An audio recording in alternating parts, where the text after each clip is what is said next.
The book of Mark is a really great book because it talks about the immediacy of Jesus, how quickly Jesus would pass from scene to scene, from step to step, walking through his ministry. You'd see the word immediately come up over and over again.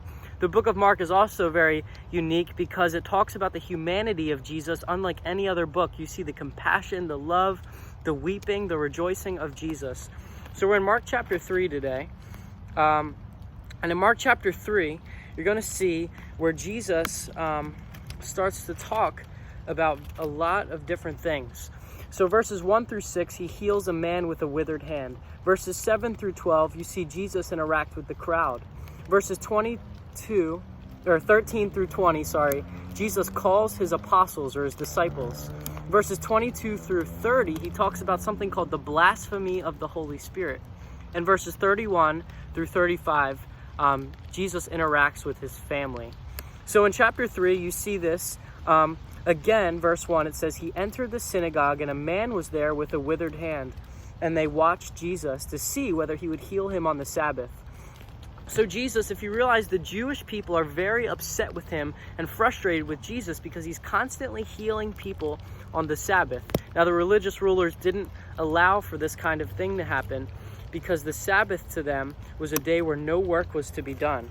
And Jesus heals this man on the Sabbath, says, stretch out your hand, and it says immediately he was restored. After this, a crowd starts to follow him, and it says this in verse 7, Jesus withdrew with his disciples to the sea, and a great crowd followed him. And it says, when the great crowd heard all that he was doing, they came to him. So Jesus, honestly, right here, he's trying to get away from the crowd because they're overwhelming him, and there's so many, and he wants to just spend time with the disciples. And so he goes away, and the great crowd actually follows him to where he is. And Jesus has this compassion on them and still begins to heal them, even though he has every right not to. But because he loves them, he acts and he heals them. Verses 13, it says, he went up on the mountain and called with him those whom he desires, and they came to him. He appointed 12 whom he named apostles, that they might be with him, and he might send them out to preach. So you see here that Jesus, when he calls his disciples, he doesn't just call them to preach. He says, I want them to be with me, and then I'll send them out to preach.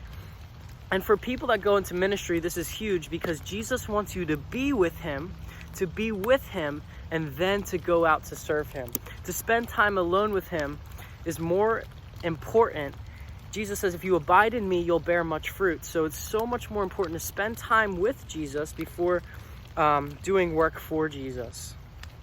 Then there were so many people at his house, and he calls his 12 apostles. He gives them authority to cast out demons, and he even gives Judas authority, which is amazing because Judas would later betray him. And then verses 22, it says, the scribes came down from Jerusalem and were saying, he is possessed by Satan, and by the prince of Satan he cast out demons. And then so Jesus was upset by this, and he says, you know what? A kingdom divided against itself can't stand. Jesus is basically saying, if I'm possessed by Satan and casting out demons, then Satan's defeated because Satan can't cast out Satan. So he says it's either I'm possessed of God, I'm God's son casting out Satan, or Satan is defeated. And so Jesus was giving them this parable saying that a house divided against himself can't stand. You see, at this time, the Jewish people were so upset with Jesus, they were attributing his works to be the works of Satan. And we know that Jesus really did destroy Satan on the cross. It says in Colossians that every ruler and authority was disarmed. All of our sin was placed upon Jesus. Everything we've done wrong, all the 10 commandments we've broken, all the sins we've committed were placed on Jesus as he stood and was crucified, and then he rose again for our forgiveness. And if we believe in that, then we shall be saved. And when Jesus says, look, if you reject the Holy Spirit, you will never have forgiveness. It says, truly, truly, I say to you, whoever blasphemes against the Son of Man has forgiveness, but whoever blasphemes the Holy Spirit never has forgiveness and is guilty of an eternal sin. What Jesus means there is if you're so far gone of rejecting and calling the works of Jesus done by Satan, And if you keep hearing God calling you, you keep hearing Jesus calling you to serve him and to follow him, but you keep rejecting it, there might come a point in your life where you might never be able to be forgiven. Even though Jesus, his grace can shine and can come into any darkness, be very careful when you speak against the Holy Spirit.